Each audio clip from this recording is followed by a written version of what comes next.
और इसलिए जब नेशन बिल्डिंग की बात आती है तब ह्यूमन रिसोर्स डेवलपमेंट यह उसकी सबसे बड़ी पहली आवश्यकता होती है मित्रों। सरकार बजट करती है, क्या करती है? यूनिवर्सिटी बिल्डिंग बनाती है। हमने तय करना है कि क्या हमारी शक्ति यूनिवर्सिटी बिल्डिंग में लगेगी कि हमारी शक्ति बिल्डिंग द यूनिवर्सिटी में लगेगी। मित्रों, बात छोटी है, मेरा शब्दों का खेल नहीं है, मेरे भीतर से आवाज उठ रही है कि हमारी प्राथमिकता क्या हो। क्या हमारी प्रायोरिटी बिल्डिंग द यूनिवर्सिटी होनी चाहिए कि नहीं होनी चाहिए? कि यूनिवर्सिटी की बिल्डिंग हमारी प्रायोरिटी होनी चाहिए। यूनिवर्सिटी बिल्डिंग बनाने में बड़ा इंटरेस्ट होता है क्योंकि टेंडर होता है।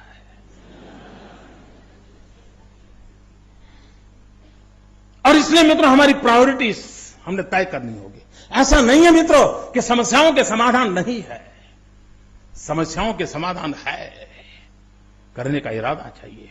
मित्रों आप चाइना की तरफ देखिए, ये बात सही है कि पिछले 30-40 साल से एक बात की लगातार चर्चा चल रही है कि 21वीं सदी किसकी, तो लोग कहते हैं एशिया की, फिर कहते हैं 21वीं सदी किसकी, तो कोई कहता है चाइना की, कोई कहता है हिंदुस्तान की। और इसमें ज्यादा मतभेद नहीं है। अब पश्चिम के हाथ में कुछ रहने वाला नहीं है, ये सर्वसम्मति बन चुकी है।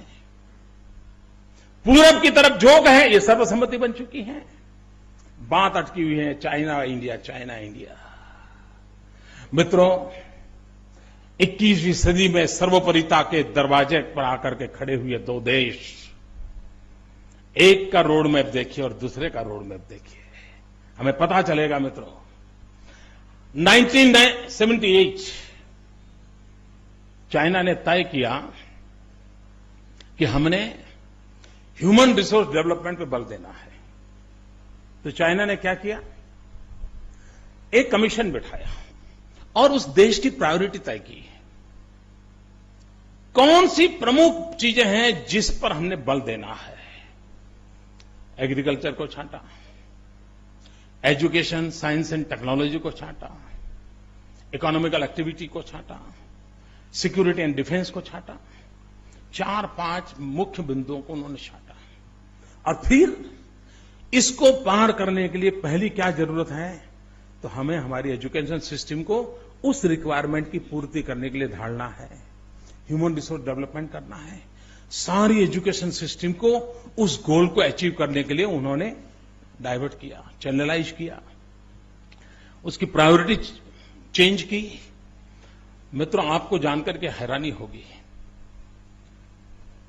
2000 में, मैं बहुत दूर की बात नहीं बता रहा हूं मित्रों, जनसंख्या में हिंदुस्तान और चाइना में ज्यादा फर्क नहीं है मित्रों। स्वभाव से भी एशियन कंट्रीज के नेचर काफी मिलते जुलते हैं।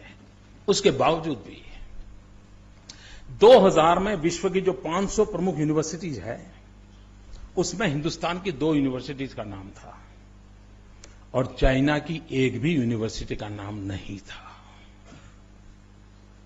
मित्रों 10 साल के भीतर भीतर क्या हुआ, हम 2 में से 1 हो गए। तुम्हाला हिंदी चालेल ना, तो मराठी करा।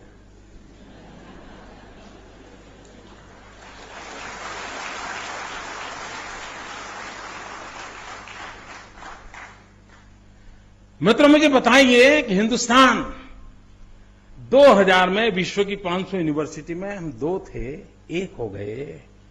चाइना 0 था, 32 हो गया। क्यों? और उनको लैंग्वेज की समस्या है मित्रों। हम लोगों को लिए अंग्रेजी मुश्किल काम नहीं है, सहज रूप से हमारे यहां काम करने वाला भी हेलो बोलता है। हमारे लिए वो कोई मुश्किल काम नहीं है। उसके बावजूद भी ये स्थिति क्यों बनी? चाइना ने मित्रों अपने एजुकेशन के लिए जो रोड मैप बनाया है, मैं तो चाहूंगा कि फर्ग्यूसन कॉलेज के कुछ स्टूडेंट उसको अध्ययन करके नौजवानों के सामने रखे, कैसे किया है उन्होंने। मित्रों उन्होंने अपने बजट में से 20% जीडीपी का 20% उन्होंने उसके बाद शिक्षा को प्रायोरिटी दी। हमारे देश ने 7% का सपना देखा, 4% पर अटक गए। अब बताइए मुझे, अगर हमें नेशन बिल्डिंग करना है तो ह्यूमन बिल्डिंग की जरूरत है, अगर हमारी मानव संसाधनों का विकास करना है तो उसके लिए इंफ्रास्ट्रक्चर की जरूरत है, व्यवस्थाओं की जरूरत है। विश्व भर में फैले हुए हमारे भारतीय भाई बहन दुनिया के अनेक यूनिवर्सिटी में नाम कमाते हैं मित्रों, बहुत बड़ा कंट्रीब्यूशन कर रहे हैं, लेकिन हमें कभी सोचता नहीं है कि हम उनको कभी वापस लाएं।